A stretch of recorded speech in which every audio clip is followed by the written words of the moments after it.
অনিয়মিত কর্মচারী যদি বলতে হয় তা আমাকে স্পেসিফিক বলতে হবে যে আমরা ঠিক আছে 2018 মার্চে আমরা সরকারে আমরা বসেছি। এর আগে কতগুলো এর আগের সরকার লেফট ফ্রন্ট সরকারের সময় যে সমস্ত ওই সময় সে সরকার সিদ্ধান্ত নিয়েছিলেন যে অনিয়মিত কর্মচারীদের এই বিষয়টি যদি পর্যালোচনা করে আমরা দেখেছি, বামপন্থী সরকার সর্বকালের পলিসি অনুসারে ডিআরডব্লিউ ক্যাজুয়াল কন্টিনজেন্ট ওয়ার্কারদের একটা নিয়মিতকরণের সিদ্ধান্ত নেয়।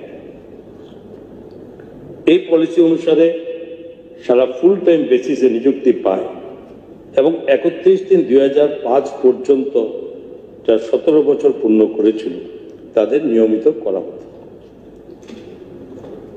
এবং মেমোরান্ডাম 10/2 ফিনান্সিয়াল G 2005 তারিখ, সেখানে 4/3/2006 তা বিশদভাবে বলা হয়েছে। এরপর তৎকালীন সরকার একটি সিদ্ধান্ত নয় 31/3/2006 তারিখে যারা 15 বছর পূর্ণ করেছিল তাদেরকেও নিয়মিত করা হতো। মেমোরান্ডাম 10/2 ফিনান্সিয়াল G 2005 22/2007 বিশদভাবে বলা হয়েছে যে তৎকালীন সরকারের সর্বশেষ সিদ্ধান্ত অনুসারে মেমোরান্ডাম 10/2 ফিনান্সিয়াল G 2008 পার্ট 21/2009 মূলে বলা হয়েছিল যে সকল অনিয়মিত কর্মচারীরা 31/3/2003 পর্যন্ত চাকরিতে নিযুক্তি পেয়েছেন এবং যারা 10 বছর চাকরি করেছেন তাদেরকে নিয়মিত করা হবে। অতএব যারাই 31/3/2003 পর্যন্ত নিযুক্তি পেয়েছিল 2013 সালের মধ্যে সমস্ত অনিয়মিত কর্মচারীদের 10 বছর পূর্ণ হওয়ার কথা। তৎকালীন সরকার 2018 সালের অবশ্যই মার্চ মাসে ক্ষমতাসীন ছিল এবং সেই সরকারের আদেশ অনুসারে সমস্ত অনিয়মিত কর্মচারী নিয়মিত হয়ে যাওয়ার কথা ছিল। উক্ত আদেশে এটাও উল্লেখ করা ছিল যে 31/3/2003 তারিখের পর অর্থ দপ্তরের অনুমোদনহীন চাকুরিতে নিযুক্ত সমস্ত অনিয়মিত কর্মচারীদের ছাঁটাই করা হবে। এবং এ প্রসঙ্গে বলতে উক্ত মেমো নম্বর 10/2 ফিনান্সিয়াল G 2008 পার্টে 21/1/2009 এটাও লেখা ছিল এরপর কোনো ধরনের অনিয়মিত কর্মচারী নিয়োগ হলে যে সকল আধিকারিক ওই সকল অনিয়মিত কর্মচারীদের নিয়োগ করেছেন তাদের বিরুদ্ধে ব্যবস্থা নেওয়া হবে। ঠিক মেমোরান্ডাম ওই সেম মেমোতে 31/2018 মূলে আমাদের সরকার যখন আমরা এখানে এই মেমো বাস্তবায়ন করলে তারা কিন্তু সব অনিয়মিত কর্মচারীদেরকে ছাঁটাই করতে হবে ওই মেমোরান্ডাম অনুযায়ী। কিন্তু আমরা সরকারে এসে অনিয়মিত কর্মচারীদের আমরা যাতে ছাঁটাই করতে না হয় তার জন্য ওই সকল মেমো খারিজ করেছি এবং উপরোক্ত সময়ে অনিয়মিত কর্মচারীদের বেতন ভাতাও আমরা বৃদ্ধি করেছি, যা ছিল তা অনেক বৃদ্ধি করেছি সমস্যা। তো এই বর্তমানে যারা এলপি সাহেব বা ওনাদের যারা সদস্যরা বলেছেন বা যেখানে সুদীপ সরকার এনেছেন, তো সৃষ্টিটা ওখান থেকে শুরু হয়েছে এবং তার পরবর্তী যেখানে ওদেরই সিদ্ধান্ত নেওয়া মোতাবেক চাকরি থেকে ছাঁটাই করতে হতো সেগুলো আমরা করিনি।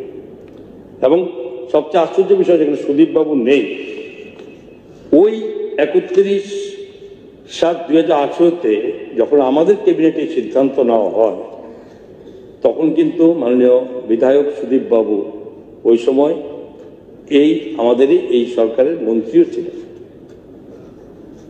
তো যাই হোক, উনি যে বক্তব্য রেখেছেন সেখানে আমার কাছে স্পষ্টতা নেই। ওনার বক্তব্যের মধ্যে এই ব্যাপারটা উনি এড়িয়ে গেলেন। উনি বলেছেন যে সেখানে এটা বাতিল করা হয়েছে। বাতিল করা হয়নি। বিগত বামপন্থী সরকারের নেওয়া যে মেমো যেখানে ছিল জারি, সেইটা আমরা খারিজ করেছি যাদের তাদেরকে আমাদেরকে বরখাস্ত না করতে হবে। তো এরপরে যখন এর আগেও যখন আমাদের আলোচনা ওঠে এখানে এই সম্পর্কিত আলোচনার মধ্যে আমরা তখনই বলেছিলাম যে এই অ্যাকচুয়ালি অর্থ দপ্তর অনুমোদন সাপেক্ষে যে সমস্ত অনিয়মিত কর্মচারী রয়ে গেছে অনুমোদন সাপেক্ষে সেই সমস্ত যাতে তাদের টোটাল তাদের প্রপার রেকর্ড নিয়ে হয় তার জন্য একটা বিশেষ পোর্টালের মাধ্যমে আমরা এটা সংগ্রহ করতে থাকবো এবং সেটা আমরা অটোমেটিক একটা জায়গা পর্যন্ত সংগ্রহ আমরা করেছি। অর্থ দপ্তরের এই পোর্টালের মাধ্যমে আমাদের যে সমস্ত দপ্তরের মধ্যে যে সমস্ত অনিয়মিত কর্মচারী যারা 10 বছর মোটামুটি উত্তীর্ণ হয়েছে বা যারা 5 বছর উত্তীর্ণ হয়েছে এই সমস্ত কর্মচারীদের সংখ্যা আমরা অলরেডি একটা নিয়েছি, সেটা অর্থ দপ্তর অনুমোদন দিয়েছে। তো এখন প্রশ্ন হচ্ছে, একটু বলতে দেন, বলবো অবশ্যই বলবো, যখন বলেছি যখন করেছি তখন তো বলতে হবে। তো এখানে যে রেজুলেশনটি আনা হয়েছিল এটারও একটা ক্ল্যারিটির অভাব মনে করছি, এরকম যে অনুমিত কর্মচারী বলতে মানে বিধায়ক কোন ধরনের কর্মচারীর কথা বলতে চেয়েছেন।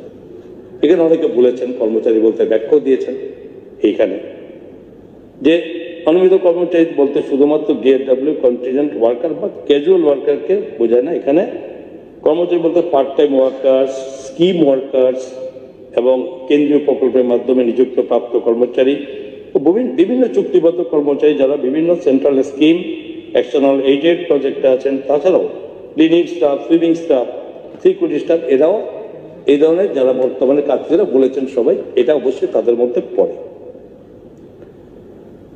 এখন স্বাভাবিকভাবেই যে সমস্ত যে কর্মচারী অর্থ দপ্তরের যেটা বলেছেন, এখন গোপালবাবু যেটা বলেছেন, সেই সংখ্যা এই মুহূর্তে আমাদের কাছে টোটাল সর্বনেই আমরা যেগুলো অর্থ দপ্তর অনুমোদন যেগুলোকে আমরা অনুমোদন পেয়েছি বা দিয়েছি, ডিআরডব্লিউ অ্যাবাভ 10 ইয়ার্স 10 বছর যাদের পূর্ণ হয়েছে 849, ডিআরডব্লিউ যারা 5 ইয়ার্স অতিক্রম করে বিলো 10 ইয়ার্স আছে সেই সংখ্যা 92,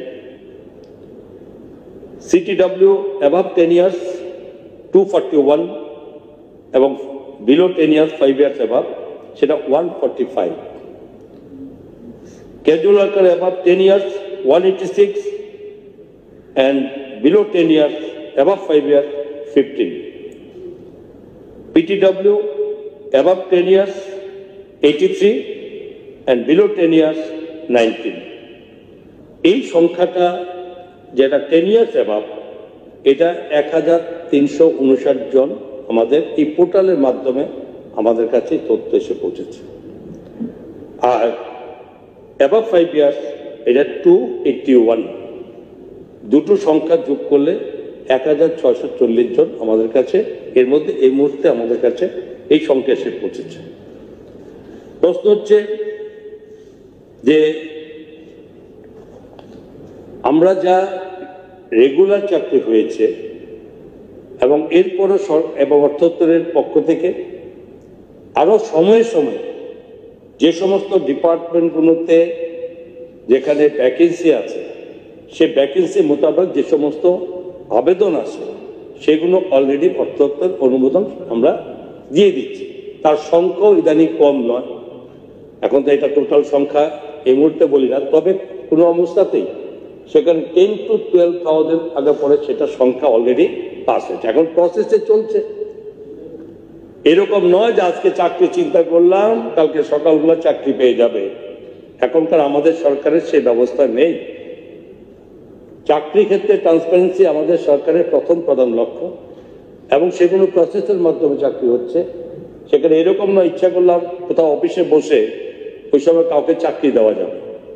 সুতরাং তার জন্য কিছু সময় নিচ্ছে, এটা ঠিক কথা, কিন্তু কোথাও সরকারের কোনো রকম এখানে আপত্তির কোনো কারণ নেই যেখানে যেখানে যেখানে ভ্যাকেন্সি তা করার জন্য।